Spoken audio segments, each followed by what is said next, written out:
Très heureux de vous retrouver, mesdames, messieurs, pour ce nouveau numéro, bien sûr, un numéro spécial hein, face à la presse avec l'artiste et musicien que vous aurez à découvrir tout à l'heure. Pourquoi on s'est réunis? Parce qu'il est important de parler de l'actualité. L'actualité aujourd'hui, au niveau de la diaspora, c'est lui, il fait l'actualité. Il a préféré, bien sûr, réunir la presse pour parler, bien sûr, avec sa communauté. Ici sur ce plateau, mesdames, messieurs, pour animer cette émission, je ne serai pas seul, animé, bien sûr, avec Marlène Kassanga de Leader TV. Bonjour. Congo Leader TV. Congo Leader TV. Bonjour Popol. Bonjour. Ingrid Kabongo est aussi parmi nous, Congo Web Télévision. Ingrid, bonjour. Bonjour. Et Adoyoué qui va représenter B1 Télévision, mais également www.congomokili.com. Ado, bonjour. Bonjour, Popol Passoula.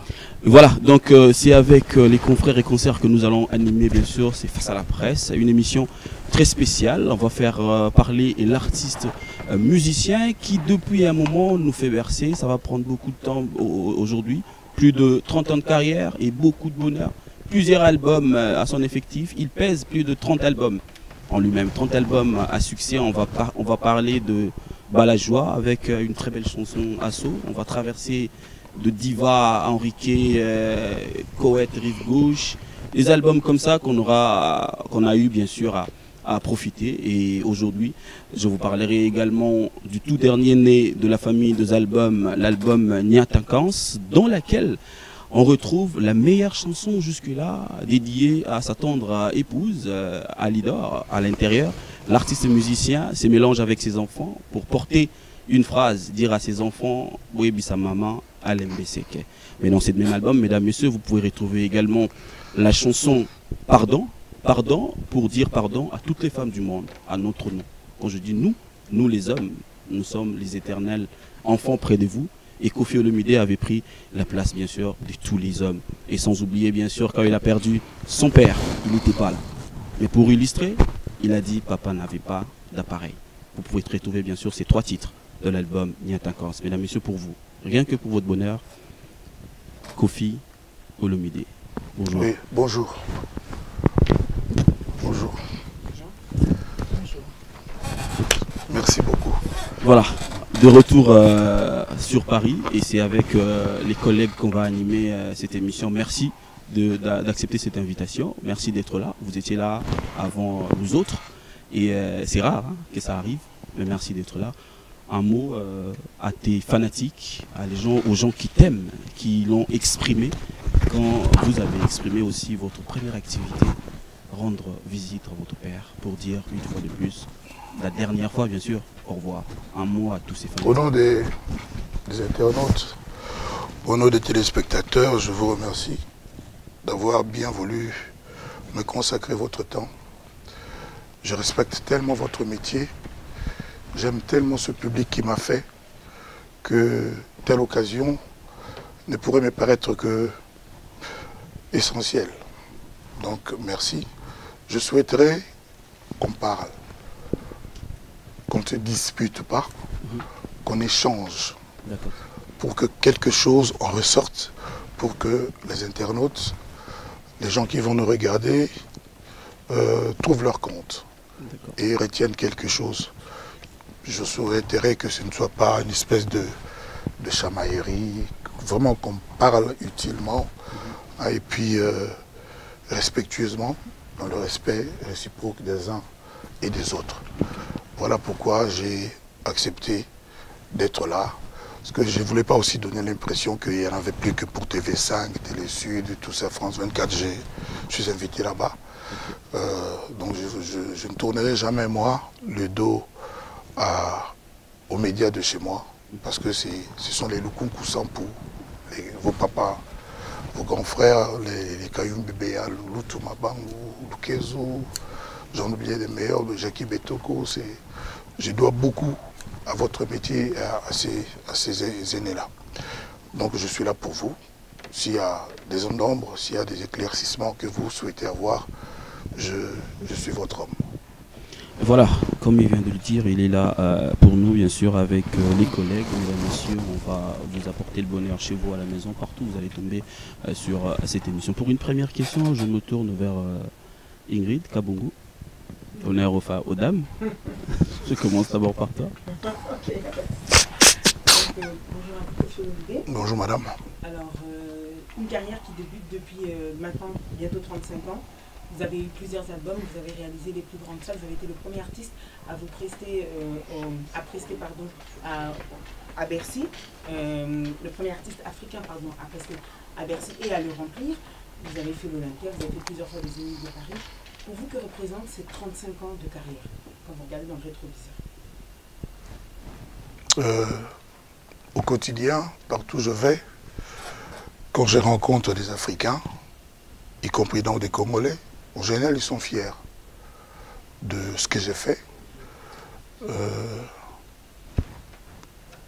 ne sais pas si je dois dire autre chose, mais je voulais quand même dire à ceux qui regardent que ce n'est pas facile tous les jours. Il y a beaucoup de vicissitudes, il y a beaucoup de difficultés. Mais moi, je ne suis pas du style défaitiste.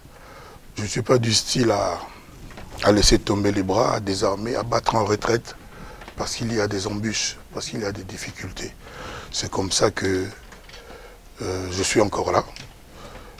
Et je pense que ça va être encore plus fort, parce que c'est un peu plus structuré, c'est beaucoup plus structuré, organisé, et les ambitions, les rêves sont légion.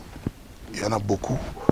Et les jours qui vont venir vont être riches en annonces et en événements. Donc je voulais tout de suite rassurer les gens qui aiment la musique que déjà il y a mon album. L'album Légende, je pense, est peut-être, si pas le plus grand de mes albums, mais le deuxième plus grand, peut-être. Je l'annonce comme ça. Il va sortir. Aujourd'hui, je ne sais pas vous dire quand. Je suis en train de masteriser les chansons. Les gens vont trouver du plaisir. Et puis il y a un énorme projet, un grand spectacle de Koffi Olomide. Ce sera peut-être le spectacle de ma carrière, je ne dis pas de ma vie, va avoir lieu. Je vous dirai en temps utile où et quand. Aujourd'hui, je vous le confirme que nous sommes en train de faire les choses bien, de façon structurée, comme j'ai dit, de façon organisée. Et puis on va annoncer, quand tout sera prêt, les bonnes nouvelles aux mélomanes. Alors, excusez-moi, je vais peut-être couper les autres. Si c'était pour représenter ces 35 ans, si vous devez définir en un mot, peut-être pour qu'on garde quelque chose. Je peux. Si vous pouvez représenter en un mot, nous définir en un mot vos 35 ans. Rambo. Okay. Dans ce même fil d'idée que ma consoeur Ingrid Kabongo, comment on se sent quand on a toute une énorme carrière derrière soi? Vous savez, quand je regarde vos émissions, les émissions de, je n'ai pas dit vous, hein, quand je regarde sur Internet, ça m'arrive, très rarement, mais ça m'arrive. Je me dis, maman, ami, papa Charles peuvent être fiers quand même de leur enfant. En mal ou en bien, ils ne laissent pas indifférents. Des gens, au quotidien, m'ont dans leurs pensées, dans leurs préoccupations. C'est le plus important. Naturellement, je ne m'attendais pas à ce que tout le monde dise du bien de moi. C'est de bonne guerre. Même Jésus a eu des contestations. Il y a des gens qui n'y croient pas, qui trouvaient en lui un malfrat, quelque chose comme ça. Donc, je ne m'attends pas à ce que tout le monde me jette des fleurs, tout le monde me caresse au sens des poils. Ce qui arrive souvent fait souffrir mon entourage. Les gens qui m'aiment vraiment, mes amis, ma famille. Mais bon, j'en ai connu des vertes et des pas mûres. Vous vous rappelez, je pense que c'était en 80, enfin vous le savez mieux que moi, la chanson Dieu voit tout. J'étais à Saint-Ouen, on est à Saint-Ouen là, et ma mère m'appelle vers 13h30 après le journal télévisé de Yves Mourouzi. Yves Mourouzi, c'est lui qui présentait le journal de 13h de TF1. Et après le journal de Yves Mourouzi, il y avait le feuilleton Dallas, avec J.R. Ewing, Pamela, etc., etc. Et ma mère m'appelle en pleurant. Antoine, papa, Ligamboni, Niboye, tout ça. Bon, oh. Moi, j'étais en train de regarder, il faisait chaud. J'étais en train de regarder la télé, normal. puis ma mère qui pleure. Mais maman, on a partout, Bazolo Banaï qui Antoine a Koufi. Je n'avais même pas mal à la tête. Je n'avais même pas un rhume. Mais ma mère pleurait parce qu'on lui a dit que son enfant était mort. Jusqu'au jour d'aujourd'hui, il y a plus de peut-être 30 ans, à peu près, on n'a toujours pas su qui était la pôle noire. C'est-à-dire la personne par qui le malheur est arrivé. Alors vous êtes humain, entendre votre maman pleurer pour des méchancetés, des médisances, ça fait mal, ça fait très très très mal. Ça fait très très mal. Voilà. Et je me suis souvenu de ce qu'elle-même, cette maman disait, avec mon papa de concert, et j'ai dit, c'est rien, Dieu voit tout. En une journée, j'ai fait la chanson Dieu voit tout que tous les Congolais connaissent. Donc voilà, parmi tant d'autres anecdotes, ce que je peux vous dire à ce sujet. J'ai retenu de ce que vous venez de dire tout à l'heure. En une journée, vous avez écrit la chanson Dieu voit tout. Je reste dans la chanson, vous avez dans la chanson immortalisé Tabouley et Simon Olutumba à l'époque.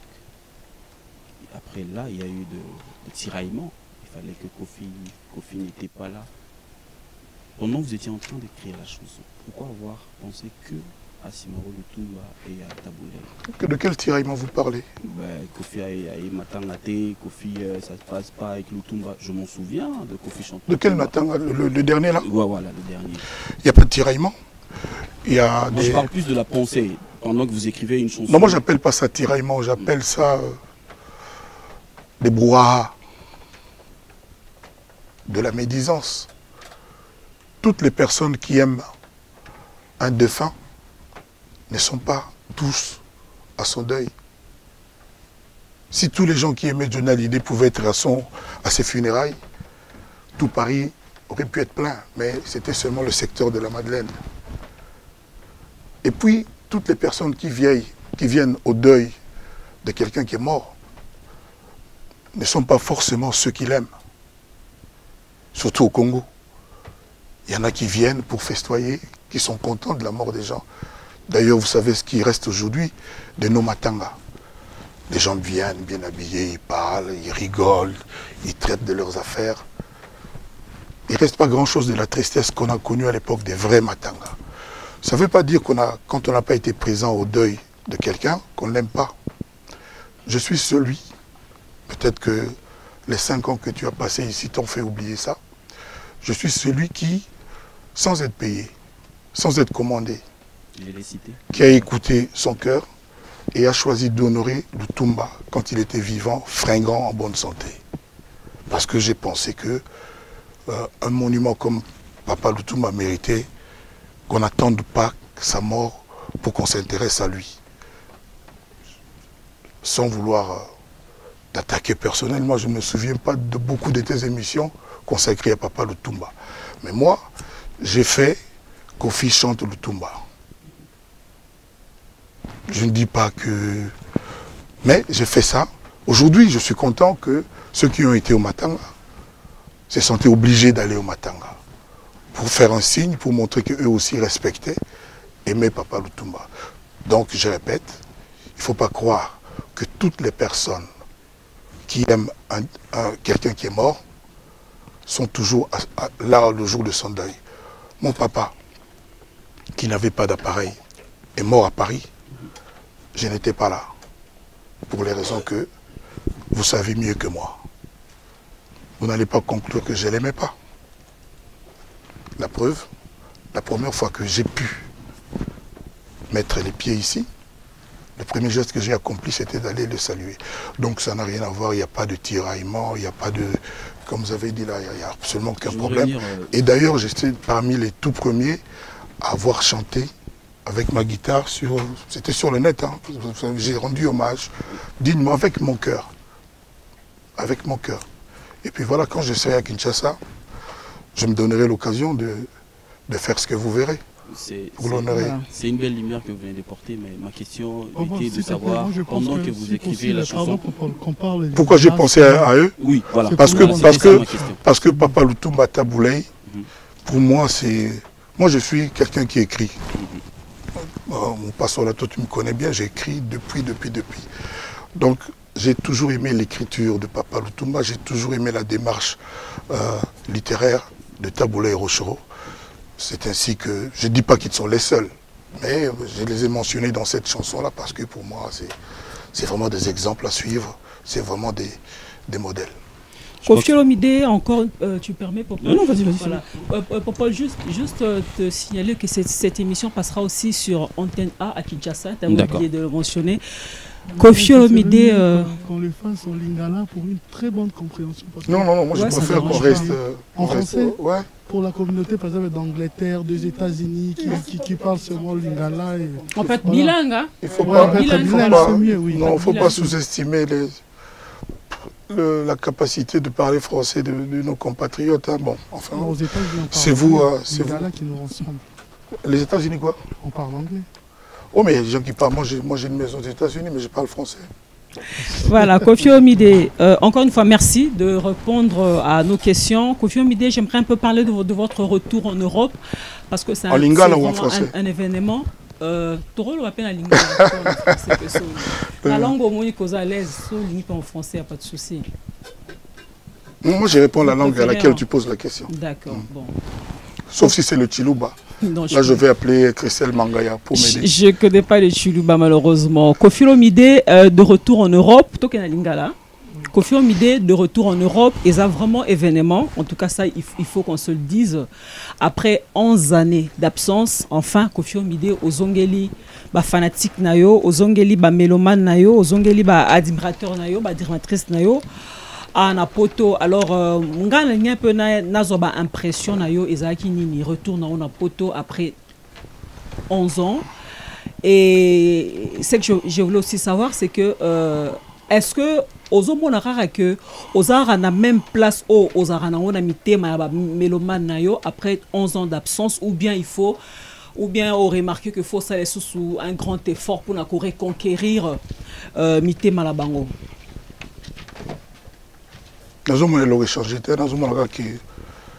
Bon, ça c'est pas seulement pour 11 ans. Nous avons que carrière à Koffi Olomide na ezo kola kaka. Depuis Abanda, depuis Néolobi, partout na Kendara. Il faut pas penser qu'il y a 11 ans on a Vandega Boy, on a croisé les bras non. On s'est dit les gars moi mon côté na Kendara 2-3 pays depuis 11 ans là. Moi mon côté. On a continué à continuer à partout. Et je vous le dis sincèrement, dans Magambo, la sali, où on a réussi sans cause en France, il n'y a pas grand chose à regretter ni à envier. La bande aboye, bibi nous a pas pendant ça, boye, binabino kaka. Donc, famille nanga izalaga, barananga madame, maman bango, bayaka. Nasala mon calcul par année depuis 10 ans, bayaka à peu près 5 fois. À moins de congé bayaka au moins. Les sous bayaka na boya bolikambo bayaka pe. Donc on a 10 ans à celle de 55 fois. Bazo avion. 55 fois banam de Saint-James section à 2 ans. Ti ndenge et de la commune à Azos dans 12 ans.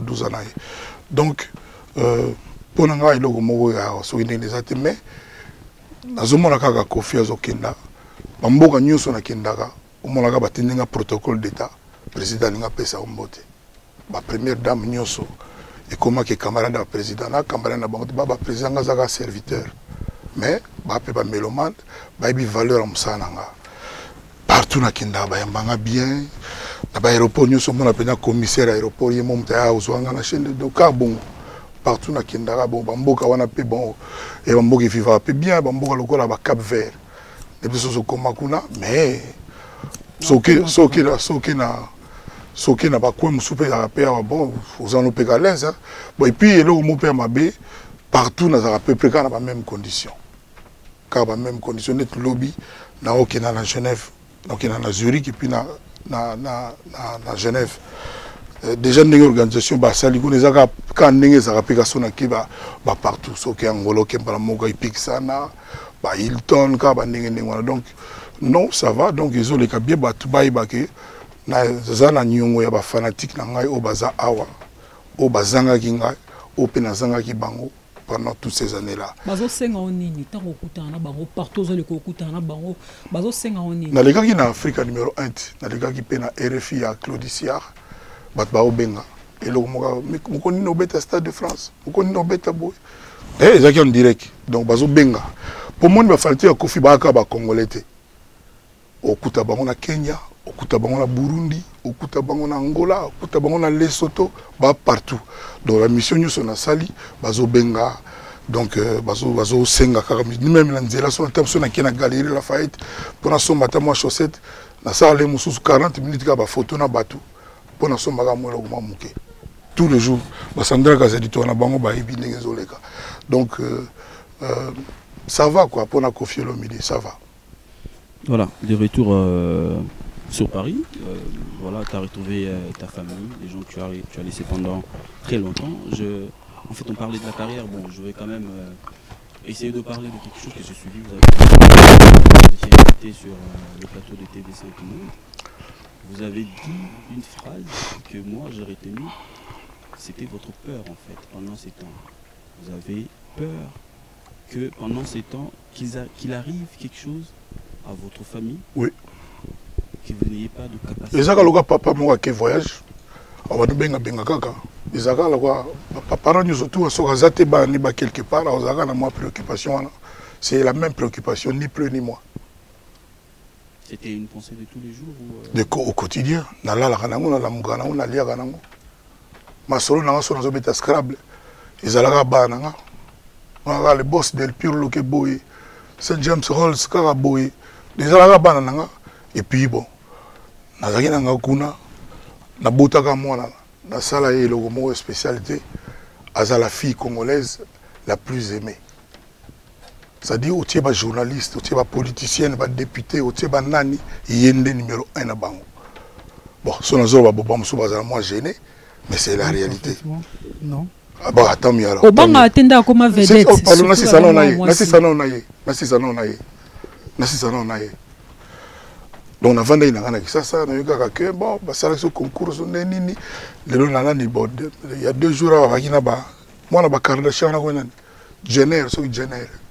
Moi nangala mona na ba Kardashian ayimba te nini te kaka ke aza mwana ya quadracora mopao mokonzi songi ya mbeli ya songe donc tout on ezaka bisengo malgré ba tentative ya ba inconi ba zufi moko boye aza fiango aza bien so na Alabama so abi oseki pona nini. Non, je voulais pas cette note. Ah d'accord. Je voulais pas cette note. Tenga comment on le sola oseka.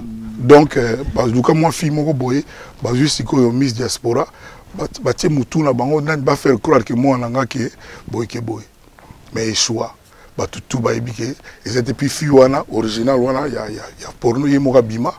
Alors, bah, penya que non, wana, ngai, wana, Didi Stonete. Rihanna bengi mwana. Didi, mais y a quoi? WhatsApp. Bah, so pour Didi, mon anglais, quota déjà, comment à peu près là-bas? 82% anglais. Nous avons forcé à continuer. I don't know what and why, but people were very ugly with me.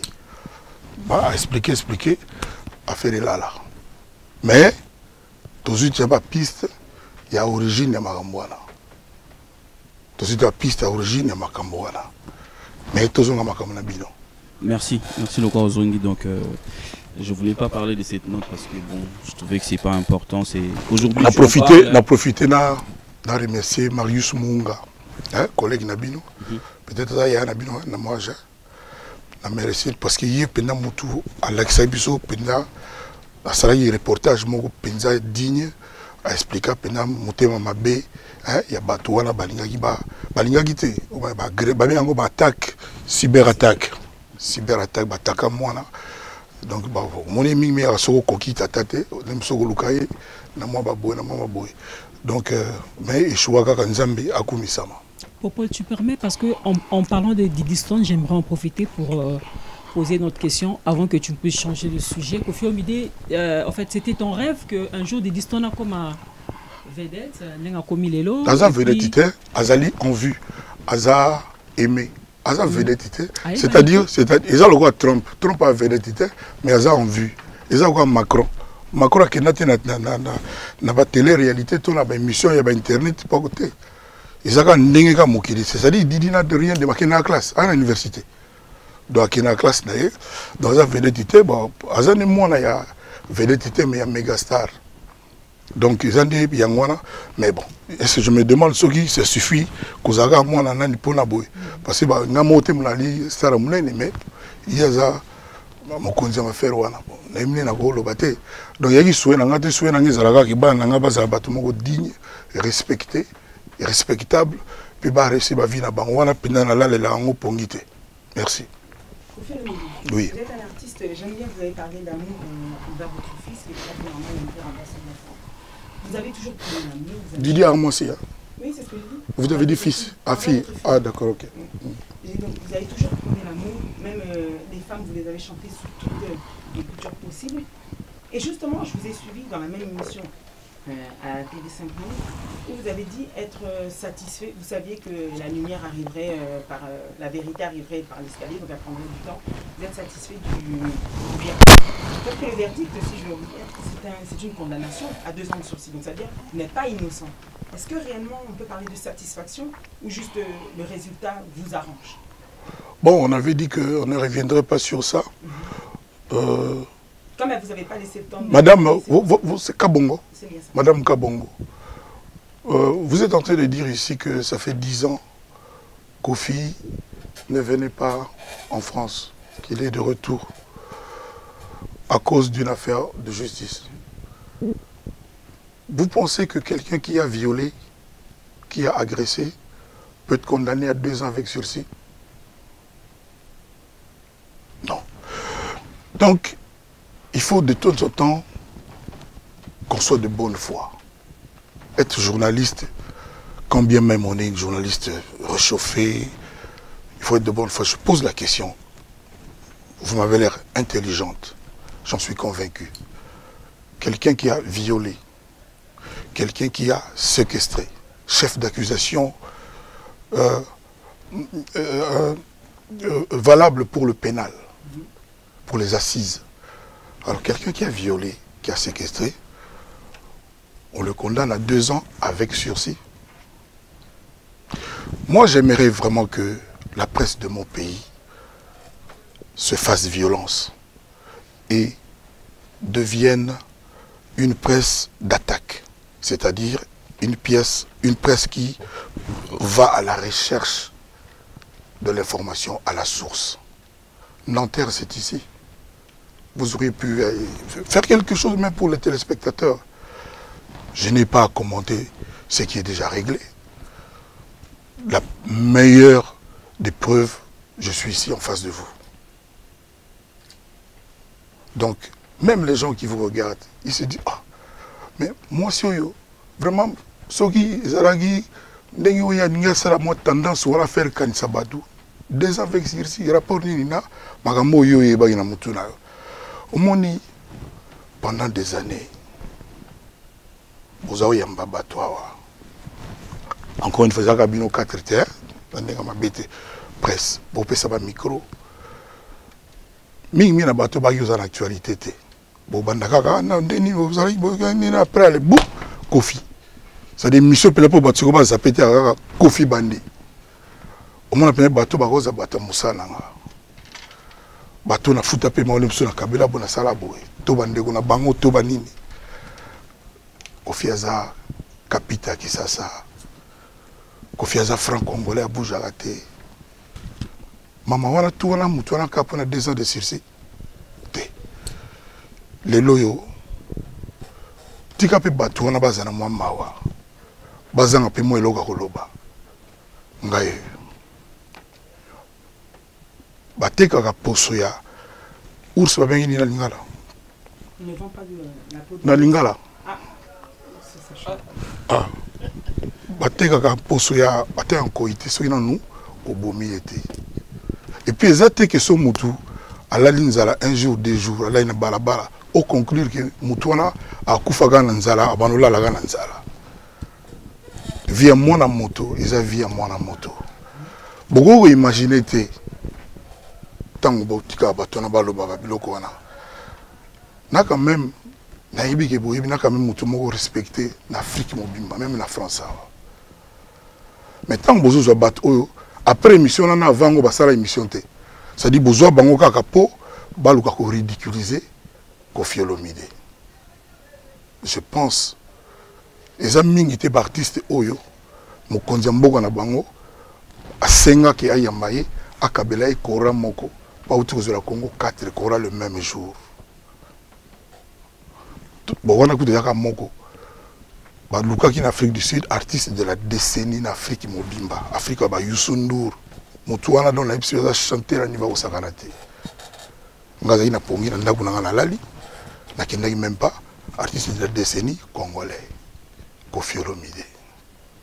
Koffi Olomide azwa batu na compagnie na ye oyo pe ki ba komi pe ba patron batu moko respecté respectable. Mutu wana Koffi Olomide pona nika bino ba congolais bolinga kozwa ina pete. Pona nini bozanga malembe par rapport à Koffi Olomide. Ça dit tant ozui mutu moko boye alati bilamba ba koma na lineta noire à kena salon ba katie suki. Beaucoup plus de temps à finir à Koffi Olomide. Bon, évidemment, c'est la liberté de la presse. Mais Lelo, Mama Tika nan li solo wana. Koffi yeyo. Linga sikoye ba 2 ans wana sirsi eza ya nini. Si lancé dans lobby yango, linga ko lobby sanga. Donc Tika nan nzela wana. Au jour mususu pe zala. Oko katanga parole ne wana ti. Ata yo za mande fa noir nga ya pembe. Na ina loba boye. Il faut, biso na Congo, to iba apego valeur à moto.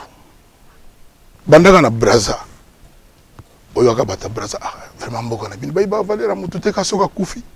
Ta lelo papa Lutumba. Na mona master nga Kester, papa Wemba, soka muta kufi, mais soka zo vide, alati ma piton boye, te. Na iba ate pona nini.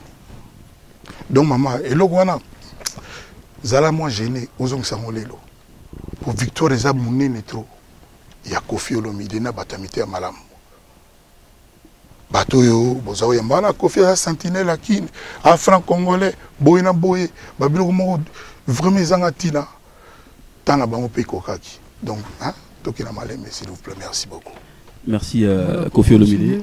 Je pense bien, j'ai aimé, hein, vraiment surtout et surtout que votre travail, c'est vraiment une communauté lingalophone. Merci beaucoup. J'expliquais bien, question Ingrid.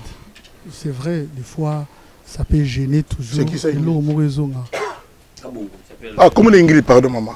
Son prénom. Ouais, son nom c'est Kabongo. Oui. C'est qu'on vous reproche, il y a condamnation, ils ont atteinte sexuelle sur mineur. Sexuelle. Est-ce que, oui, je vais bien prononcer, oui, est-ce que les lots, face à nos caméras, au cours de l'obapé, na s'excuser na victime wana? Ngai, excusez na face à caméra, qui na salini, qui na sagini. La condamnation, bah salio, il y a des ans. Condamné avec sursis. Oui, avec sursis. Très bien. C'est-à-dire que nous avons prisonniers libres. J'emploie le terme. C'est-à-dire, autour de la question, déjà que non, journaliste a répondu à tes.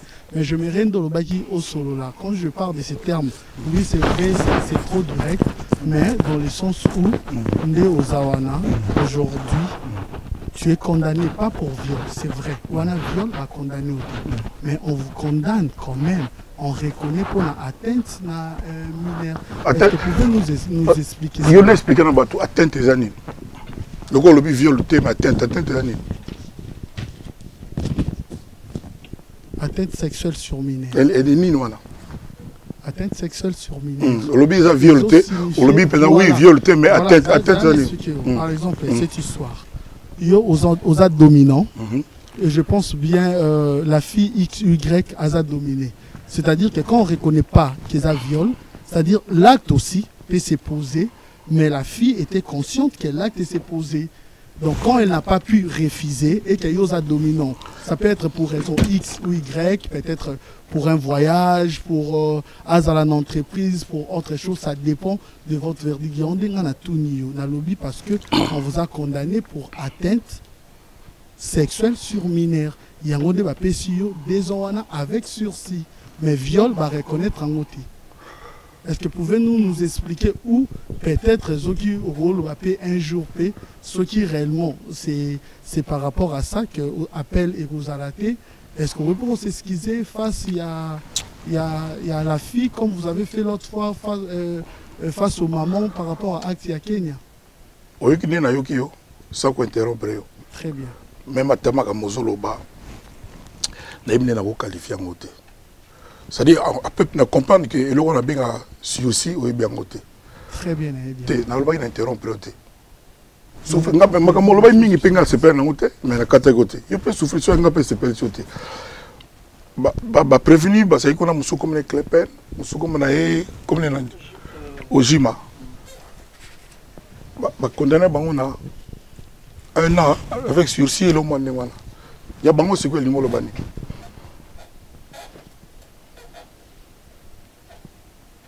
Dans la séparation journaliste, ça a une réponse, c'est bon. Donc, non, mais parce que vous avez dit auparavant on a dit question à poser.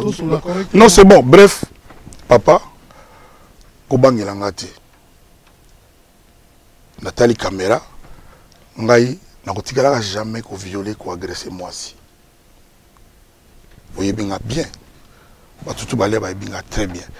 Ngaï Kofi Olomide, alors jamais. D'abord, que nous avons 30 fois pour non. Alors jamais. Le juge à France va démontrer en haut. Ngayoyo, Nazali Awa. Sois rassuré, papa. Natalio, n'a rassuré. Ngaïté. N'a pas violé moi si tu es violé. Le juge, si Kati, Likambo. Nazali Lokwa Bak, c'est la haute. Merci. Merci. Voilà, on va continuer. Kofi, je souhaiterais que je vous donne l'occasion de développer une pensée que vous n'avez pas eu le temps de développer sur le plateau de TV5 Monde. C'est une émission que je suivis et vraiment avec beaucoup d'attention. Yoga français. Donc, genre, nous aussi, nous avons trois touches. Nalandi na émission. Ah, voilà. Nalandi na émission. Tempo, baninga tout bas qui n'a pas ni albagi lingalophile, mais on a compris noter. Je crois que si on a le bien en français, ils ont la mieux que si on a le bien en anglais. On passe là. On passe là. Après, nous sommes à l'ingala. Permettez-moi. Non, permettez aux libres. Liberté de la presse. Voilà. Vous avez exprimé votre réflexion sur ce plateau en disant, vous pensez qu'aujourd'hui, c'est les hommes qui sont plus victimes que les femmes. Et cela, on est victimisé par rapport aux gens, aux faiseurs de loi. Parce qu'aujourd'hui, on ne peut même pas regarder une femme avec cette... avec un œil d'éducation. C'est-à-dire même pas l'interdire de faire un truc en la regardant en fait. C'était quoi le fond de votre pensée? Le fond de ma pensée était que on devrait confier le monde à la femme. Le monde serait meilleur si la femme a les rênes, a les commandes. J'ai dit l'autre jour, ça fait rire des gens. Si les gilets bleus étaient toutes... Gilets jaunes. J'ai dit bleu. Si les gilets jaunes étaient tous des femmes, on n'aurait pas eu ce qu'on a connu, je ne sais plus quelle date là, sur les Champs-Élysées. Je pense que si les femmes étaient partout au pouvoir, surtout en Afrique, il y aurait moins de détournement de fonds, moins de guerre, moins de haine, les gens vivraient mieux. Moi, j'aimerais être prise en main par une femme. Le fond de ma pensée, puisque ta question était précise, c'est celle-là. Je ne sais pas si j'ai bien traduit le fond de ma pensée dans mes propos, parce que c'était du direct, mais ce que je voulais dire, c'est ça. Okay. Tout le monde me connaît, on m'a qualifié avocat Bassi, répartiteur de cœur brisé, que le public de Kofi c'est féminin. Je dois tout à la femme, ou plutôt presque tout à la femme. Okay. Et s'il s'agissait de changer de monde, par exemple d'aller sur la ligne aujourd'hui, moi je refuserais parce qu'il n'y a pas de femmes là-bas. Je le dis, ce n'est pas une formule, je le dis sincèrement. Le fond de ma pensée, puisque telle était ta question, était celle-là. Je ne sais pas si avec mes mots, pris de coup, j'ai dit cela, mais merci de me donner l'occasion de le préciser ici aujourd'hui. Voilà. C'était ça ma question. Il y a une question, Ingrid? Voilà, on va changer de sujet, on va parler de l'artiste musicien, Koffi Olomide, de retour sur Paris. Et il y a de projets, il y a de défis, il y a plein de choses. Vous avez vous-même sorti des enfants de vos entrailles culturelles, musicales. Bon, dans le Baningala, dans le quartier là, les lots bakomi batte belenengo tu ko le bango bakomi batte minen respecté respectable.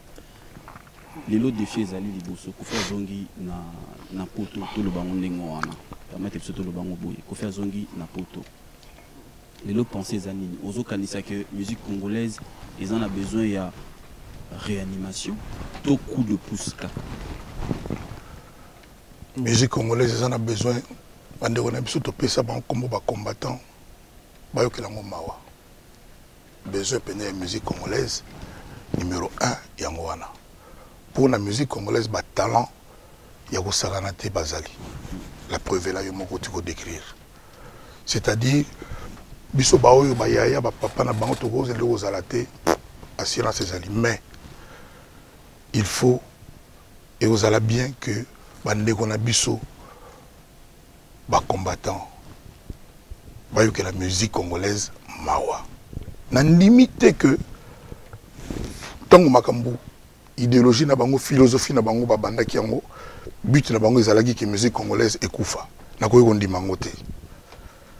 Les longs na osenga na bango ba raison oyo ba yebisaki biso que régime wana boye ils avaient raison, complètement raison. Les loyaux to changer cap ba pesa mon konzina biso sika chance ba pesa itan ngande naza boye nazaka pona bonheur ya peuple qu'on a lo bango na bémission nyonso na leke pa ba nati lo kole bolanda ngai nazali wana pour le peuple congolais. Par raison que le gouvernement le gouvernement est changé. Bien sûr, le peuple est un piédestal qui confie comme super méga star.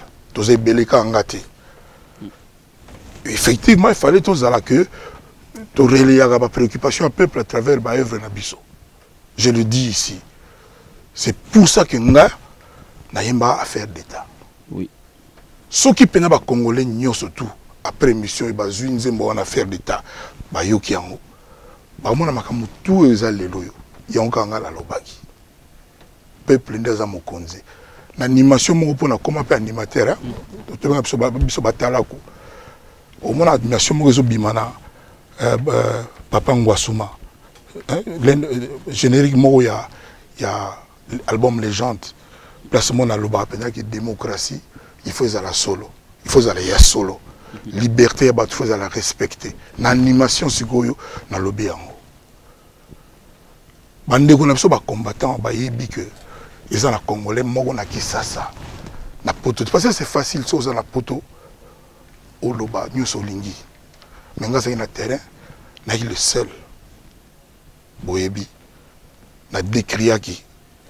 Machine à voter. À l'époque où tous les Congolais, balinga qui ont voté. Nga na tout à tolo qui na linga mboka na ngai. Na goloba peke na tuga na linga na mona. Mutu inu na za na bolinga Congo ele ka ya ngai. Nga na koki na nga pe na longi na nga na kina nga na Abidjan. Na komi na nga chanteur ivoirien. Mais j'aime mon pays. J'aime profondément le Congo.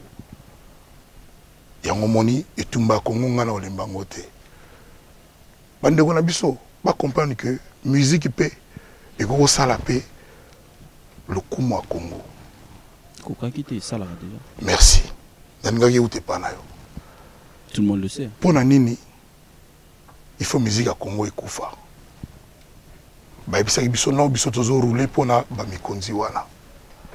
Na tunaki question bon siko ba médecin o ba sognaka mikonzi wana c'est-à-dire bateau basala qui mikonzi wana bakufa te bazalaka en vie mpona nini bango baka na problème te mpona nini bateau bakuafaka bango mpo babimaka mwa élégant na batv mpona nini bakangaka bakuafere wana te bateau balambela bango biloko mpo balala nzala te bateau na bakokanga bango mpo fali batiela bango ata poison mpona nini bakangaka bango te mpona nini bazalaka na problème te même basi oyo bamikonzi wana babalaka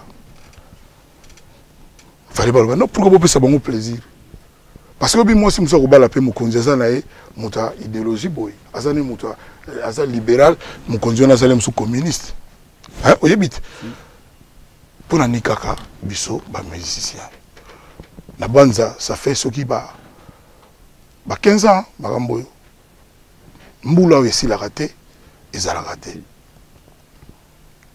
même si on a avion au monde appelé que dans la zone de turbulence beaucoup quand ceinture après moment au monde appelé que mwinda wane kufi bat fongoli ba ceinture ba ndeko na ngai ba combattant banda na kini zaka pona za te ba biki na considérer bango ba vanda ba kanisa na za prêt ya kokutana bango nazo senga na sina solo déjà na moko na lingi pena to vanda ngai na bango poto solo la likambo Congo. Parce que ba otala pe biso au monde na olba boy ba ivoirien ba obanga ba nigérien ba obanga so ba combattre ba yokeli kofi misa ba Congo bazonga na Paris tozongi ni tozalaka bazo banga musique ya Congo so ezaki motu ndezolo ba na place nanga ba vie nanga ba combattant bokanga mawa botika batu wana ba yemba nga ba beta ngai ba beta musique ba yemba musique. Je pense que la raison au Baginango, mingi za souté lelo. Toko kutana, to sololi. Les muso ba bon, ton dimi me boy. Ezalaga nengwa, comme nous soara na négociation, baluka kaka compromis. Voilà, soué nanga pour la musique à Congo lelo, ils allaient pour musique à côté ba talent, il y a rien à dire. Il n'y a rien à dire. Tous les jours bazo bimakaka. Tous les jours bazo bimakaka. Voilà. Marlène. Voilà, Koffi Olomide, en parlant il y a des combattants, ça c'est vrai, ils ont vraiment, et ça a bien artistes musiciens passés parce que la production scénique, na poto, ils ont réalisé sous-souté et tout. Mais les lots, on a moni aux autres combattants et c'est une très bonne chose. Baluka beaucoup tana bosso là. Mais beaucoup tana baron n'engeni parce que déjà bien mon artiste musicien boyo ranarati. Est-ce que Koffi Olomide osa capable de rejoindre le devant à Makambu, c'est-à-dire au réunir au benga ba collègues nos artistes musiciens, bo sali délégation et puis bo écoute un combattant. Avec tout le respect que je te dois, maman Marlène, question ils ont la sens té. Ils ont un sens té landé. Ils ont expliqué la cité. Oui, vas-y. C'est-à-dire où est la Korea à solo le père ba combattant. Koffi qui n'a pas solo ba combattant. Fallait ça rater ce 1 million de missions dans le Congo, na ba combattant pa mama tayo mo bembe combattant mo ba oya ba musoba na ba Afrique du Sud, musoba na ba Canada, musoba na ba wapi ba ozala bango ni sopete na lobby délégation. Voilà, voilà, ça dit vous savez au moni même total na ba TF ba blog ba ya ba syndicat ba ni no mona le musoka ga représentant mo ya ba syndicat ba mo waye. Ça dit na la ali quand même représentant moko l'un des représentants et ba monsieur congolais pour la monsieur congolais. C'est-à-dire bah combattant tant bazo kanga ba moni ki oui na goza la paix interlocuteur moko mais il n'y a pas que moi et goza la paix bandeko mususu ebele ba beta musique na tanga ko mawera son a tozali ebele ezaka problème kaka te l'air Macron akutana na bata syndicat bayoka na te président Macron na tanga ipo imtana na mikolo mobali ya mère Brigitte. Donc ayambaka na mona pena yambi mukonzi ya CGT mukonzi ya ba syndicat na bayoka parce que l'air moya likama mboka esenga lem so bosa na ba to bosa na ba ego ba kibiso moko to tient intérêt ya mboka liboso. Il y a pas de problème mais ceux qui lelo ba lobby que a combattre bandimi to solo là au moins on a ba msupe ba aux avions ba oya parce que to ko za la paix to solo là Borkesse mon socio ebit yo mtakati ya borkesse ba podium to apena leader azolo bisa chanter ne wala te me bazoyemba oui bien oti et comment ba libélé naza te pona beta ba masolo sala lem so mo passe et sala mamba libélé et ça mamba libélé Donc l'essentiel est que tout ça intérêt en bon qu'on a biso avant. Babilo qu'on a soit déjà querelle. D'abord querelle on peut tout le monde peut être non on a son azum beli na boma wana mutute. Mutu pongane na bo. Olobi ki na vanda sona banane pona makambo na vanda. Nga. Et na sûr ba collègue na nganyo so tupé. So ils appellent pour l'intérêt musique à Congo, musicien mo na limité ka boya. Na sepeli pour lobby orofana na ba collègue na onyoso. Pour un intérêt à Congo, bon soir na ba combattant. Bon ça prouve que question là ezaki na sens. Alors Koffi Olomide mais naouté comme on a mis colon dans la vidéo, apparemment c'est comme si ba combattant peut ba c'est là que ba vidéo d'attaque ba attaquer au moins trop parce que soi-disant au finga kibango ba fanda nanda ka ba HLM et tout, je sais pas si tu es au courant sur un réponse moro pe sa bango et sa bango. Non na finga yi mutute. Nazala go so na mutu. Un lâche. Ndé nazabo azala quelque part à Batama. Oyebi yo za je crois mutabandundu. Oyebi na mboka na pisa la so. Mutabandundu te. Bon, c'est pas important, ça muta Congo kaka ya quelque part. Sikoyo, oyebika ndenge yalaka. Muluba azo swana na mongo. Oyoka. Ah bino baluba kutu boliaka mbwa. Bino baluba ki boka bandoki. Afingi baluba nyoso te. C'est une façon de parler. Tant on a swana mutu wana, nazo loba ye pour ye bandi na su téléphone. Nangala kutu na prononcer njiro wana bafinga ba mama batu. L'injira Sony dans la TV. Heureusement, on a mérité. A Benan Kofinga, na maman langai. Na yebiete, na suka numéro, na mon numéro poto na zue. Mbala moko bandi Kofinga ngai. Bino boza kunaka, na nazo boma bato sala bo bimana bala ba vie na ngana Alpha Blondy écoute basala bonga. Ah papa. Bino boza kuna boza bien, boliaka bien, bonego kakiwana. Pona nino otina bana bato ba bimé orange nini. Ce monde est montré que non, mon conduit, azani na mabatute. Azani na souci à batute, c'est-à-dire, ma fou pourvu qu'il y a zalaka. N'engé tout bana comprendre. Omoni. Donc, bandeko na ngai tout ya Congo ba yebi.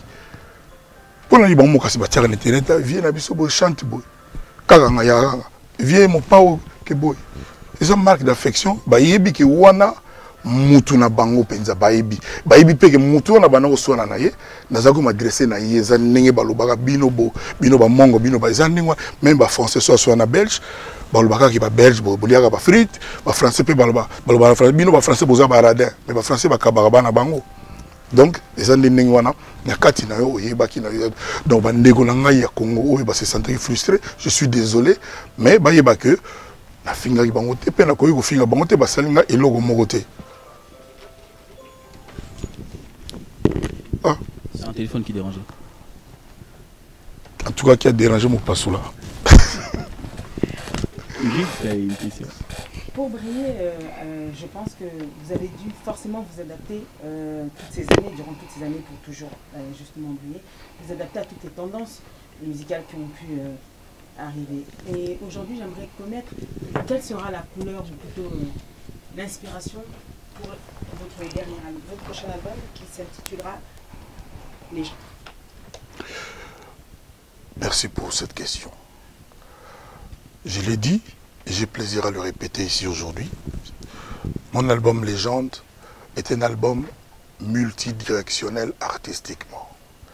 C'est-à-dire, en dehors du tchatcho, incontournable, intemporel, que tout le monde connaît universellement, j'ai tchatchoisé les tendances actuelles. Si vous avez le temps, je suis en train de masteriser, venez au studio, vous allez écouter. Aujourd'hui, il y a un jeune musicien congolais qui vit ici, qui m'a écrit, un jeune de grand talent, je ne veux pas celui-là pour citer les noms des gens, qui m'a dit, parce qu'il a écouté lui, il m'a juste dit, tout le monde sera étonné par cet album. C'est pas par hasard qu'une grande maison de disques est en train de prendre cet album-là, Légende, mon album Légende. Donc je vous jure, madame, que les gens seront agréablement surpris. Il y a toujours les rumbas que les gens aiment, de Koffi Olomide, les chansons à texte. Mais il y a une espèce d'intelligence de la façon dont j'ai pu, comment dirais-je, me mettre au goût du jour. En anglais, on dit Update. Up to date. Ah, on lit tout Up to date. D'ailleurs, mon frère Tuturoba m'a dit qu'il fallait que l'album s'appelle Up to date. Lui m'avait suggéré ça. Je suis en train d'y penser, je n'ai pas encore dit mon dernier mot. Mais pour l'instant, on dit légende. Donc, je suis fier de cet album. Je pense que les gens seront fiers de ça. Et Élégance, c'est l'un des titres de... Voilà. Donc, vraiment, c'était un rendez-vous à épingler, à ne pas manquer. Voilà. Je suis très ravi que vous puissiez être très à l'aise. Je vous sens vraiment très à l'aise. Parce que c'est vous. Oui, vous êtes Parce en que train c'est de vous faire vraiment, Adoela, vous êtes en train de faire tranquillement vos 100 Marlène, Moupassoula, depuis la RTGA jusqu'à aujourd'hui. Oui. Aujourd'hui, Koffi Olomide, Togo le bango teto zelara okufa. Tout le bango ataleli. Nambato bakei déjà.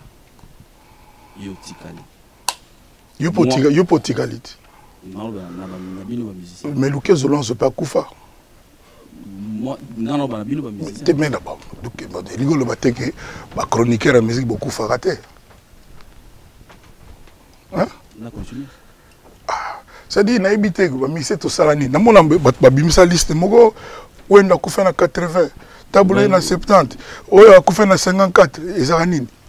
Faut tout na bango. Ah, bon ezate po bino. Parce qu'on a bien les gars, on a boy qui beaucoup faté. Merci sa question. Mais ça pour le Maramaliwa, bah tu parles. Merci beaucoup, merci beaucoup. Voilà. Koffi Nabato Bakei, il y a eu quand même bateau yo na carrière na yo, pour passer bah bon moment na bango. Et Bélé Nabato Bakei, Papa Wemba, Pepe Kale, Kinkester Emenea, Nabato Musubabete la basé Bélé. Comment au Vivaka, absence à bâton sur le plan professionnel? Ah, en tout cas, ok, na biso boy na bolo zo inonga boy. Mutrogola, na ngala bana na ba otangiti matuka madilu system. Wana penda donc aki vie nanga vie gens. So moningala madilu so place zo blague to seka ko ndimate. Kaka goût ya musique ya kitoko mutu et ça là to comment lokola petit na yaya mais lokola master mo bota c'est ka trop mutu ndenge wana atayo moko penza ti akenda nani so yoka sa bimata un 20e na ye mutu wa dindo yogo otangeti mutu wa emenea donc ngana lobare mene ya kutana ngana ndaku 3-4 mois ya kutaka poto ya kini la dernière fois ya na palais to vanda to banole la biso na ye mais tina mona lobati na bo pesa batumawa eza perte moko munene mais eza nzela ya biso nyo surtout ba journaliste ba caméraman ba écrivain ba ya internet ya nzela penza ya batutu donc respect na bango ba pe mana bango na boboto. C'est la vie. Ninginzamba sala elogonaye. Vie sur le plan musical, ça se vit comment? Koffi a vivre bon, mutu nyo surtout la nega pièce unique, hein. Ça dit Moupassoula ozalaka moko Moupassoula. Mama Kabongo akotika la ozalaka yé. Batu musu ba oya, mais ba oya pe na spécificité na bango. Omoni ba dindo azate ndetolobaki bazebele papa Lutumba lelo akei. Bon, tout ça, les gens ont petit logo Robino Mundibu, Azapé, musicien Mounena Congo, Nandenge Naye, tout ça, petit héritier, Azapé, musicien Mounena, Nandenge Bango, donc ça dit, les gens ont Zambie à ça la vie. Donc, à tout boyang, à tout contestant, ou changer en haut, comment? C'est la loi de la nature, c'est la règle, Nzambe a instauré. Donc, respect, et puis tout comme ça, Nzambe Goular Naye. Oui. J'ai une question à poser.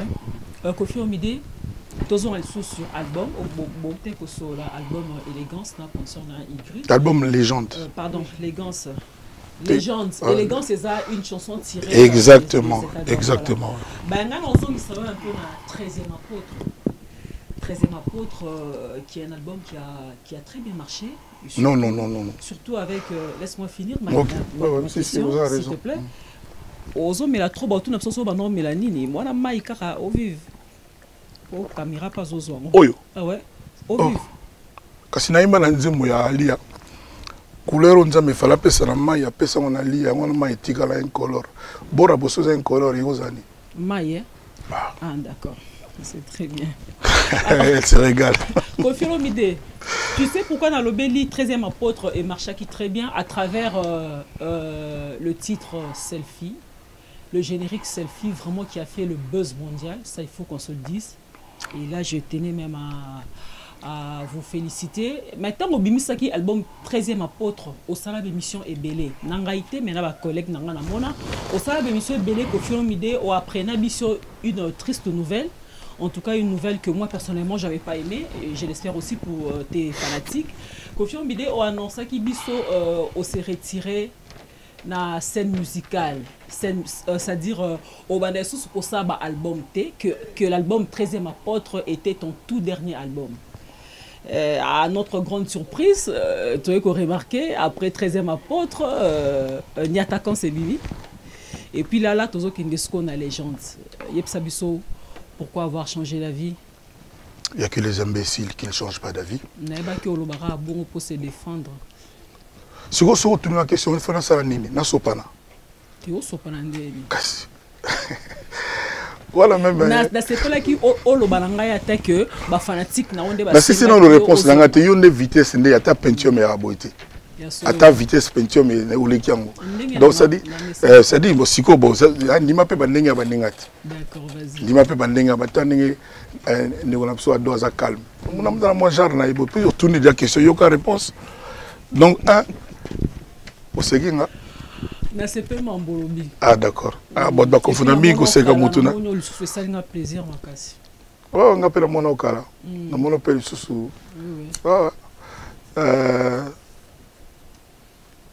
Retour, il y a en fait Kozongela. Donc il n'y a que les imbéciles qui ne changent pas d'avis. Et puis dans la zone là, on peut ça batoumawa. Il y a des choses qui na mawa. On le vit na personne qui na mawa. Talaga yoza na mawa. Non si pour te deni. Faut na changer la boule. Na zo pe na pétition. Il y a Fali Poupa, il y a prise. Moi le non le bio là. Pour y segara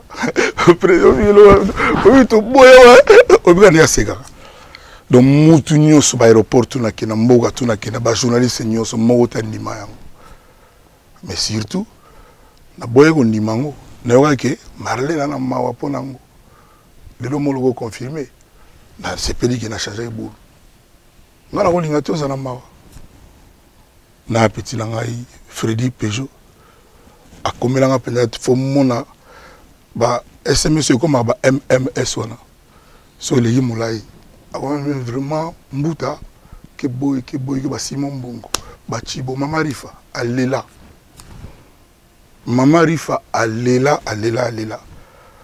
bato ba votara mwana ka comme Miss Diaspora yo mwana no Miss Diaspora to voter mbala moko lingo to tika sundule mbala motaraka. Bon décision na otika ndole Koffi et utela ki o wapi. Tenaki na boula comme président tenaki na boula comme président de l'Afrique. Boula nga penezaki na comme pendaki na bana campagne moke Afrique il faut comme mboka moko ndenge États-Unis ali ndenge le Europe ba benga ngo Schengen. Nga penaka na idée que Afrique peut comme eloko moko poto la plus fort. Parce que plus to zalaka boy plus ba no monde la Afrique. Et puis plus ba ere des zalaka ebele. Si on a boulé Afrique comme on a boulé comme ça on a posé candidature président de l'Afrique. Donc l'idée qui va peut-être paraître un peu difficile à comprendre pour beaucoup de personnes. Je me l'éclairer parce qu'il y a quelqu'un qui dirige aussi l'Union européenne. C'est dans ce sens-là que Koffi Olomide dit qu'il veut également arriver à être président de l'Afrique. Voilà. Koffi Olomide pratiquement la souka. À deux tu as encore des questions à poser. Voilà, pratiquement la souka, mais je ne comprends pas.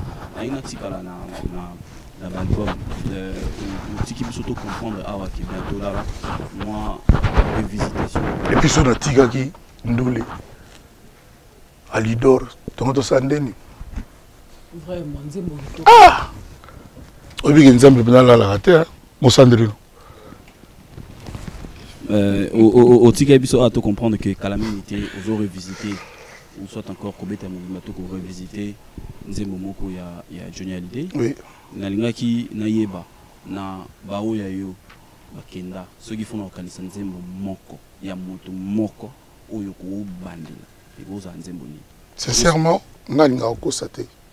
Nalinga pété kaka pona sepelisa batuka na kotsa ba loisir na ma série ngazo bino au sérieux, na respecter le public, respecter les spectateurs, je peux pas venir dire n'importe quoi.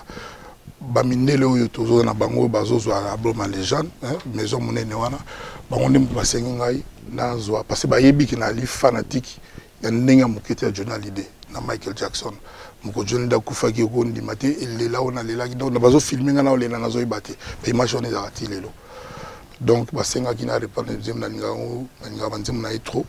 Donc moko de to stoponi na osala ngona guitariste na ye bazo beta na ye awa na France awa to osala ngo. Donc mais na ndinga Congo sincèrement non na canicité non na vana ite na kanisi na répondre nzima mutu mais banzim bezali ebele. Ça je le sais pourquoi na bi soko oza na possibilité ya moko et goza ya nani. Ah, eza ko premier ya nani te. Yoza premier nzimo nini. Voilà. Au moins, comme il est l'autre. Ils ont sauté bas super ça. Il y a un nzemba mutuboé. Fimo a mis nzemona e garçon a mis nzemona e. Comme il a nengwana. Non, banzemba qui toko zali na évité. Zali belé. Zali do na évité. Na évité. Banzemba zali belé. Zali sur le bilan moko no bominga. Na oponandeni. Johnny parle banzemba belé qui toko moponika moko. Mais si ko moni, ils ont un répertoire. Il y a Johnny. Oyo si ko tina Congo.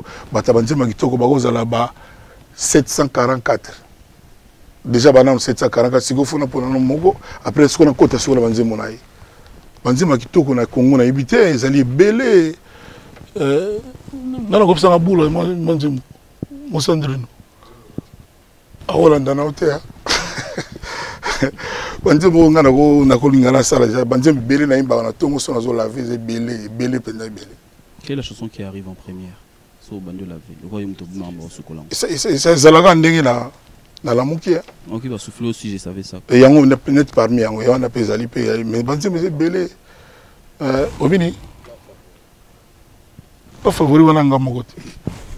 Azolanda te ali banda va faire. Ouais, Koffi Olomide, on a beaucoup parlé de Koffi Olomide, bien sûr. Popol, Ingrid, vous êtes d'accord avec moi que nous n'allons pas terminer cette émission sans pour autant parler du groupe Quartier Latin. C'est-à-dire tout le monde groupe Quartier Latin, tout le monde chanteur, chanteuse, danseuse, instrumentiste, en tout cas, tout le monde. Koffi Olomide, nous avons une préoccupation,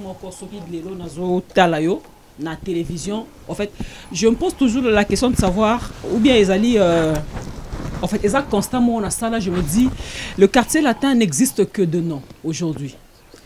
Quartier Latin vraiment Otoye Baka à l'époque. Tu me permets d'attendre quand Abusem Soubaleka.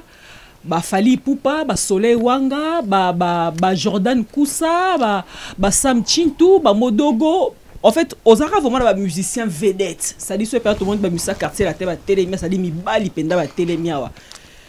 Bakoka na nyonso. Mais les quartier latin, un quartier latin, tout le monde aura Koffi na Cindy les cœurs.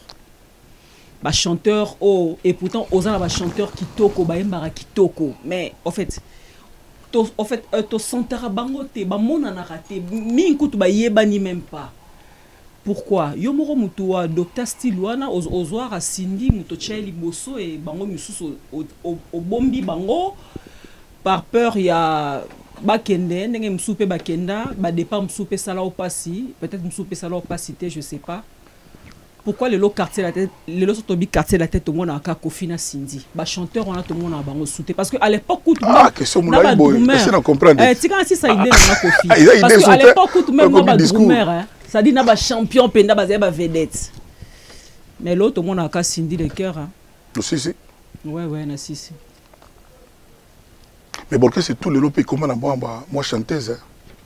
Parce que c'est presque tous les gens qui sont moi film au balara avant on a moi quoi na bateau leader on appelle leader bah encadré mais on peut chanter ça bateau sur le mais la presse c'est tout bref na kangi parenthèse le bagage Cindy le cœur et puis on te contredire et puis na sepeli on le bien on a dansé musicien bien autant ba comme moi et puis pourtant on a pas dansé qui toko ba mba pe qui toko na sepeli chanteur et qui toko ba mba pe na sepeli ba chanteur on a qui toko ba mba qui toko non ba c'est l'album té non ba ya poto té non nous pour yambata mon côté pour yo à l'époque bato tangi ozo yamba bango boina ba relation pe nous la bozo seka ni yo ni mo pasula bozo ata bo s'intéresser na ba pour monique qui vedette et ça média on a le bar que musique na presse baza ba cousine pour ça moi c'est musique une musique une presse ba cousine ba bandeko ça dit au cause à la chanteur de sans presse P surtout musical et cause à la tête sans musique non nous s'intéresser na bango mais surtout nanu ba bimisi album té moi flash ezana album nanga na yimbisi bango ba msupe baselima ba vocal bozo déjà moi avant album na bango moko bozo moi goût avant nga osenga yo mama ozala na yo précété moni bato osangi bata ba 8 ans ba oza mingi ba pitina nga ozo mona ba 2 ans ba 3 ans ba 4 ans ba 5 ans mingi bazawana donc oza précété ba pitina nanu ba na ba pototé parce que quand il y a poto c'est important surtout pour na petit na biso et c'est très très important bazali pe bato ba otambola na makolo quand ndengwana on a rectifié quelque chose on a abandonné na événement il y a voiture et volant normal on a besoin de ma casse il y a Dubaï il y a no vaille pendant oh il faut payer à Dubaï sous Tanzanie Moussou Dar es Salaam maman wako sayote donc il y a volant normal et puis bakala on faut mona ba ML ka ba bloka ba bongo faut exacter que ba pas finder ba infinity ba car penda ko donc sotali mutulem ah oya yo ka telem so fa ko liango mais yayi donc malembe album na bango egoya yo jugé mais ba yimba pe ba GR33 ba umba ba lindala ba yimba ba yo kaka déjà baza na moi boule zala rassurer maman au CP là pe bana on a ngolobi bon merci pour na bango le beba ki toko ba yimba pe ki toko ba CP liso beto baninga ba ko CP liso le loyo et le ça nga bien pour biso ba congolais to faire minga na nostalgie dans le passé hier les nini ah confiance ka fali lobe ya bongo même yo pour le bongo confiance préféré ka fali partout le loyo bat kombo tout tangi comme bien bango tout ba bien ndenge moko mais hier ezalaki nous passe la yambanga pe na RTGA non ni ka fali ka ne ezaki ka bonne ka surtout ka sindika c'est la plus belle voix du Congo. Je dis bien la plus belle voix du Congo. Donc ça la démonstration moko kala mingité na nzembo élégance. Ozala pino bien kala mito ko sentir quoi. Et puis au moni sindi tanga za ko yimba pa ba grand prêtre ya hein aux obéta ma solennité. Tanga za sœur en Christ. Tezaki sœur en Christ za ko yimba banzemo na ba musicien chrétien. Tezaki ko yimba yeki banzemo na été. Eza ko ingénieur en restaurant chanteur chrétien aza chrétien le musu tezali mususu kimbangi tezali musu nini mais azo enregistré. Il y a zaki muta musala na bango. Aux obéta ma solennité na été. Mieux encore ba master na yo baza yimba na ye bazalaka kuna tilelo bazalaka pa ba grand prêtre ba tona mingi ba lekinga na musique na ba corps ba yimba ko lekanga belé motabi marate au mona ka ye na ye kaka bango balaka bien coiffé kaka bango osa beta masola si dele mo piso vandio le belo bien en tout cas Kofi félicitations na ndenge net sindi lekela comment sindi lekela oyo na question na yo préparer pour l'interview le loti kokumisa mutu ko reconnaître mérite mutu pesa mabete au moins moi le petit ça le colo ignorer bango pour négo le bien na tiro bogoté mais na ebisi que ça passe par un mécanisme même balé on atangi donc ça là non la patience bana wana nanu ba bimisa tanzembo te mais bazana ba suka na banzembo na bango presque mingi basi ba sombi on a batu ndena lo baki ke ba petit ba album na bango on a besoin de grand prêtre Zéphie, Thibaut, maman Chantal, tout malana,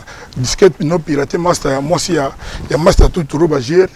Donc ça l'a calmé, il y a un bon chanteur, na évité ce qui chorale la quartier latin, mutako le banini pour na chorale wana. Bana la tradition ka ya oyemba kitoko, mutako la omba, mutako lindalala. En tout cas na zara tranquille, na évité ce banani na moyemba. Balegi ba petit net de wana na tangi omba penda petit mogo ah oui ba no ya on a quand ça oui ba ta mogo te bref donc moi aussi comme JR33 yepena to bakutana na Hustler na kati avion Hustler pena bengise na pala kabele ba biloko ibiga quoi ezanga kabele pekar mais oya donc pour Hustler ayebi valeur à Hustler nena bato batala bayebi yeloko yebite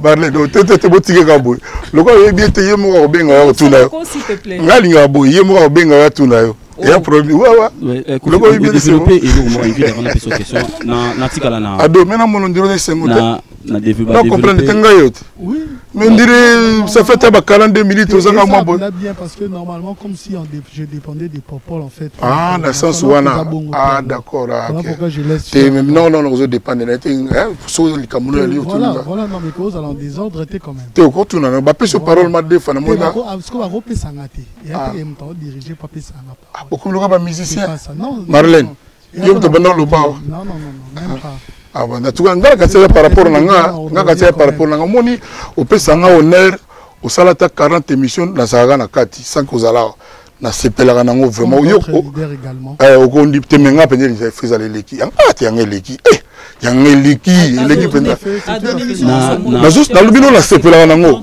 na lubino na sepelaka nango assez d'artistes ici quand même ah d'accord au final poser question oui voilà pour développer le Mouroa je pensais pas qu'on pouvait parler d'elle parce que je me dis que ceux Tolobeli faut Tolobela pe ba J3 ba Omba et consort et tout mais au Sali Sindi au Sali au Komi lelo la musique à Congo c'est vrai que elle est restée à Otikala par rapport il y a coup de pouce na yo au benyango coup de pouce et goes à l'au-delà parce que voilà Seigneur Jésus au PCA au créer les pe ba fan. Je me pose toujours la question de savoir est-ce que Cindy ne manque pas à ses fans dans les réseaux sociaux, WhatsApp, Instagram par exemple. Je reste par exemple dans Instagram. Au moni, mutakore na Cindy na basi na Congo azate. La chanteuse. Azate. Donc, c'est normal qu'il y ait la pende mona bangote. Tika ya za na particularité na yoana. Azo manquete. Il y a vraiment Cindy le cœur. Aza moi jar aza jarandenge na ye. Ngala mona Ariana Grande na bastati ou bien nini Instagram na mona c'est-à-dire na éviter quoi Aza botam so qui parle na éviter mais Aza d'abord chanteuse moi pas mon lelo batutu je dis bien parce que c'est tout oyo yebi moi fille moi la yemba mona kaka batu prêtre batu leader ya président orchestre ba moi si malaye mona vana moi quoi mais oui bangote signé le cœur lelo 12 ans na quartier latin sans histoire, c'est-à-dire la femme oyo a oumeli trop père mutuna orchestre à Congo. Je dis bien la femme oyo a oumeli trop le plus na leader moko na musique à Congo 12 ans sans histoire, sans baboyi paraît que bani azana est calme mais na fina est tranquille. Oyo ka mwanda ma participation na épée na légende pour ata yembi trop tenete na 13e apôtre mais ayembi quand même aza quand même présent. Nous avons comme checking c'est-à-dire vérification, ça la batavo côté l'avion. Donc, Oyoka n'enga yembi. Donc, asa obligé de faire ça la kaka ou batutu basalaka. Moi, mukika netika mwangai quoi. Oyoka pena ki moi français pena ki on duri sende ni nibo. Na ba TV5 voilà. Neka mwangai ya moi jarna tika zanika bongo. J'ai plus parlé na lobby mingi pour na yete mais pour na ba fan na yi. Ba fan na yi balingaki bongo. Toujours ba message. Déjà ki ba mona ke. Toujours ba message balobaka. Toujours non continue à encadrer face à la personnalité face à la bongo mais la chanteuse s'intéresse au peine à bango c'est normal que dimanche à la moroté ndenge ba olobela Kofi Olomide c'est normal et c'est naturel.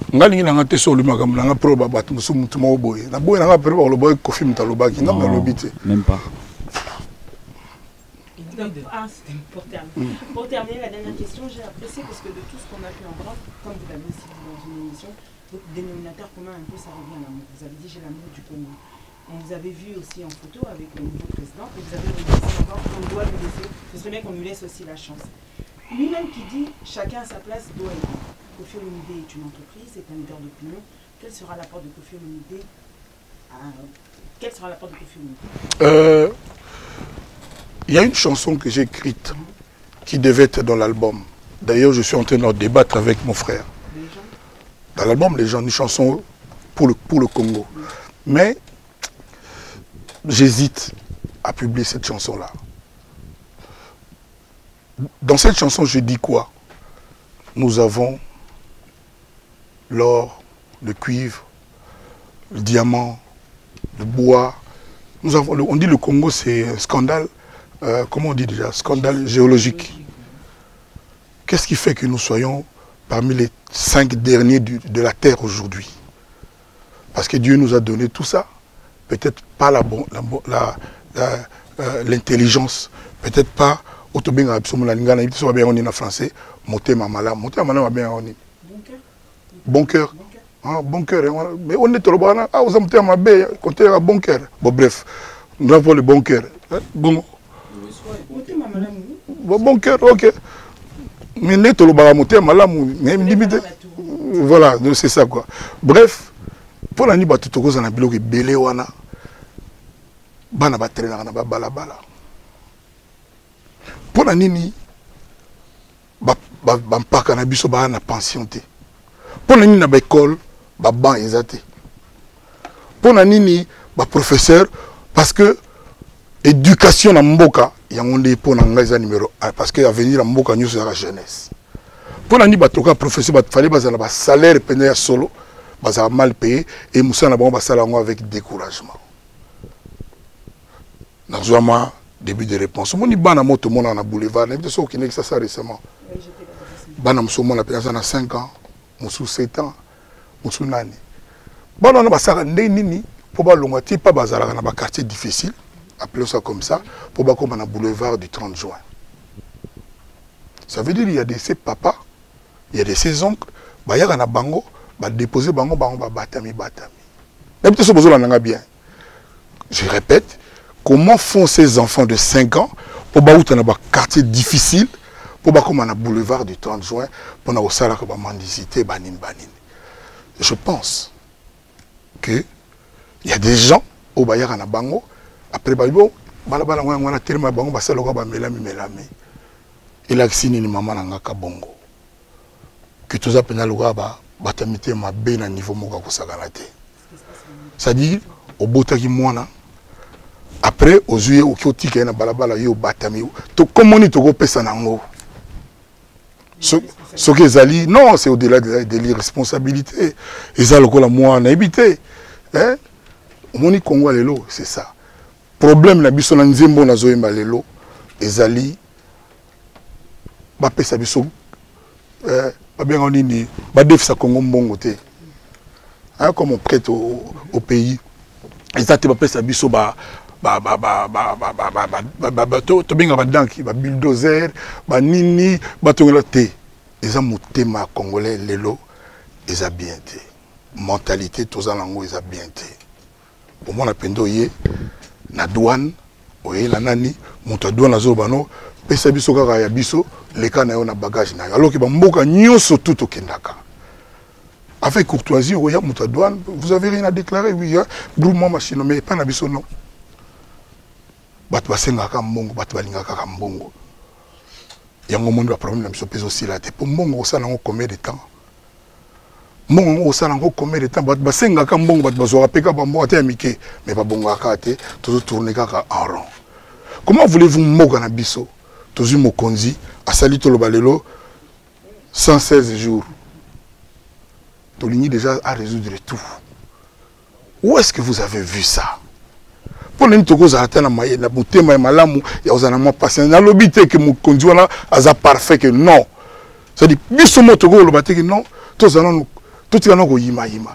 Mais quand on a Internet, Internet n'a biso kaya ko finga batu. Kaya ko mona mabe batu. Ba émission mingi to salaka. O mona kaka, ah poupoli boy. Ah fingi pour la nuit Togo à la positif té. Pour la nuit Togo mona malamu té. C'est ça, le Congo d'aujourd'hui. Par exemple, la Boisali est belle maman. Nanzemo na sali, makam na lobi angome, nazo hésité na loba mais Ce qui est ici que, voilà, on a bien, surtout ici que, mon conduit au Vissika, quel que soit son talent, quel que soit son amour du pays, qui a aussi la maramoutuka, yemoko, tout se tromper. C'est que il faut biso tout tient ma boko, tout pesa et ma boko. Chacun dans son coin. Nana musali nzembo. O déjà dans lobby ils a déjà na idée Congo. O déjà dans lobby quelque part ba ko analyser ba mona que na lingambuka na idée Congo na. Na lobby wa ndenge ni tata moko, maman moko, a cause mona na ya 4 ans 5 ans aya ticket na boulevard. Pour moi na ibinzela ta uta lemsu njili tina ibinzela ta. Voilà. Donc il faut dans tout talent là on a katina biso moko nanu.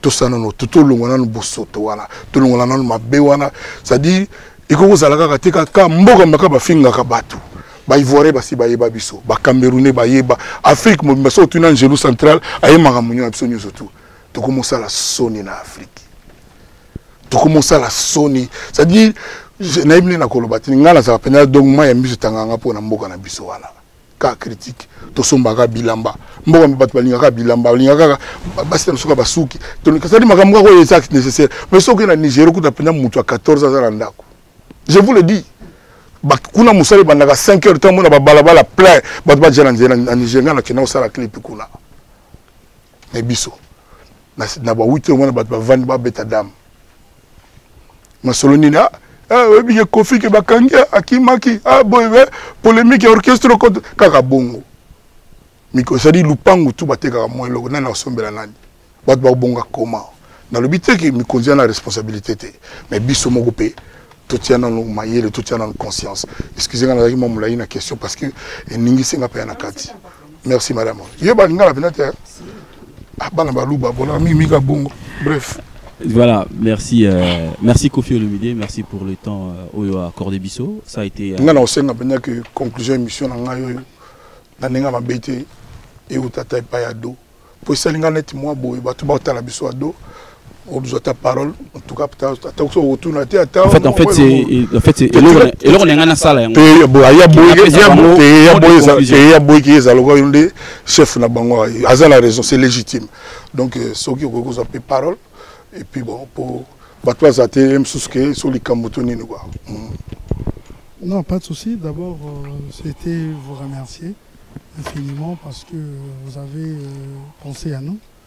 Vous avez sélectionné, vous avez pensé à nous. Certes, peut-être que tant vraiment Jean-Maki a cété, selon moi, parce que les Congolais aussi attendaient aussi beaucoup de vous dans cette émission. Par rapport à temps aussi, on ne pouvait pas aussi... Non, on a presque tout dit. Hein, Marlène, on a bien les Congolais, qui ont fait on a désolé, Kosamaki. Net ici, j'ai net l'obité. Net ici, net mis. On a abordé le par exemple. Oui. Parlons d'une toute dernière question. Oui. Exemple, une petite question oui. par exemple. Oui. Parlons de votre clip. Quel clip? Ce qui a plus impressionné... Quel clip? Il y a Légende. La clip à Légende, oui, d'accord. Exactement. Oui. Oui, ils ont actualité. Actualité, oui. Par exemple.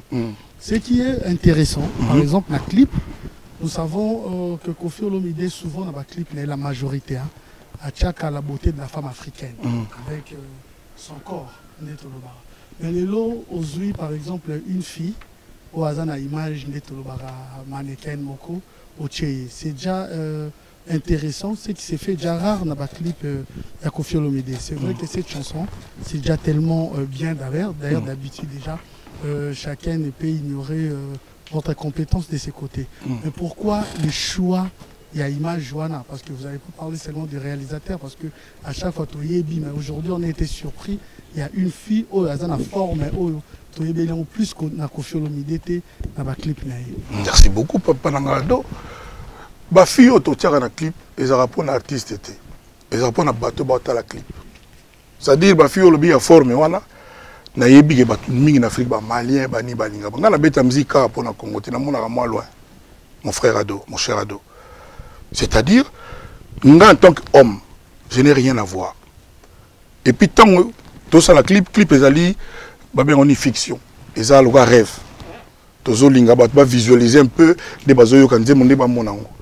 Ce n'est pas ils raté pour na goût à Kofi non. Et puis si ça dépendait que de moi ba clip là tout ba nous allons Beyoncé. ou bien moi Rihanna banini ceux qui dépendent de mais tous les bateaux baillés go solliciter et puis bandimi go sala comment on non papa na biso non za piliaka éviter tata on na ba za pili pas Congo ya ndengona lelo soki na ba Nigeria aucune agence le binangi ba fille ba 1m80 ba yelo 40 filles 1m80 kaka prix boyokani mais pas na biso te au mona non balobaka za boye c'est ça moko na biso lelo donc Moutou a se présenté dans la Monigali, Moussa n'a pas à présenter lui. Non, là, le problème est que fille à mannequin. Au contraire, batbas cataloganga qui est né au lobby, on a dit ça bon côté. Attends moukete ngezaka te que Moutou mounene to Moutou non. Na utala Moutou to solo naie la réalisateur et puis ça ne dépend pas que aussi de l'artiste. Tout na bana tout y a réalisateur non ça va clipper. Non ça va clipper. Nena le but banagi clip à BMC, nzemo na BMC.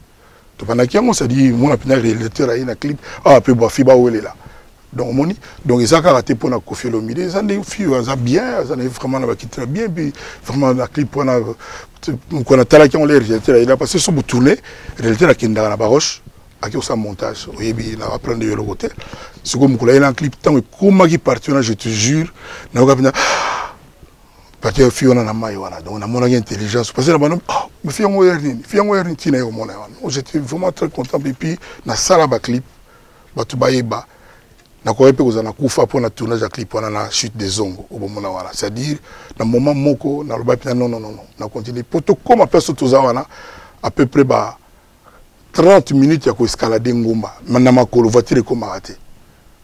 Donc on va risquer pendant zamba penya ya zamba ba sende ça dit so pe lion ala ko pe ko bima so pe nguma ko pe ko bima donc la ligne ga clip les années wana la tient en valeur beauté en boka na biso chez de la zongo ndenge mona donc on a vraiment fier là donc ça dit ba tu bazo tant battre la talanze mon élégance pendant des années là si ba au CP là merci beaucoup Ado intervention pour terminer nous avons un nouveau président bientôt tous dans le gouvernement quand même les artistes en général c'est plein la manière où Mboka est traité à Bango par rapport il y a impact au Bozala na Libanda.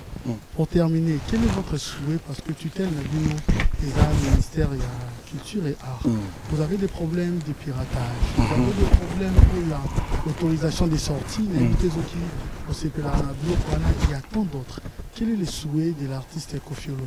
Déjà parmi les makambo na besoin Mboka na bisolelo. C'est-à-dire au moins on a qui makambo culture bâti colonel Mogo. Magamba sport, bâti le monsieur avocat. Mogo na c'est bâti à Batou en fonction à où tu na parti boye, azaki fidèle na mukonzi boye bongo. Magamba na lo bacha sum na lo bampekuna. Soki penza balinga Congo, bâti na no Batou pour la compétence na bango uniquement. Pour nga au moins ka PDG makambo nete ba diama ba tsaka prochainement ya mukonzi. C'est pas bon.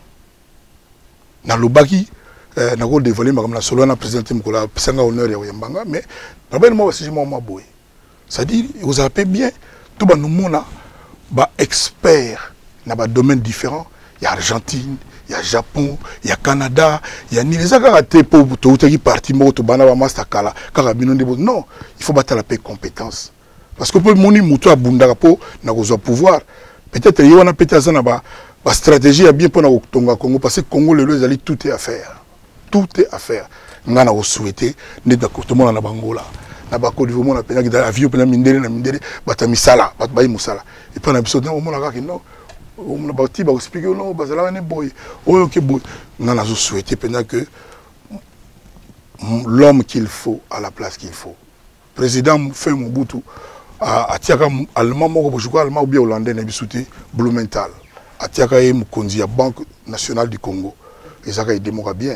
Parce que mon équipe bateau au tia on a deuxième femme na sombi impala ba voiture à l'air wala le sombi bo Cherokee banini nga pona ngai c'est-à-dire pona situation tous na les deux c'est na austérité il faut se pena rigueur il faut pena ba kamata ce qui na ba il faut et vous allez bien na ko pesa ba ordre de terre et vous allez bien tout le monde appelle ba expert parce que à tout seul n'est sorti ministre des finances quand il y a biso na biso to yaga batu na yeba c'est mec qui na yeba grand na yende ba bongi o bande ko ni mo na Canada to yaga yusala ka bongo o bande ko ni ba na Bruxelles ke boy ke nini bakamata pendant na poste où ils appellent sensible baluka bata compétence même d'autres origines ça comme ça la foot avec salaire na bangola mkonzi ya banque d'Angola aza portugais asokane ka salaire ka musa ya ka musala. Donc voilà ce que moi je pourrais dire pour répondre à cette question. Na pesibino merci na bana tolobi mo mingi na pesibino merci beaucoup.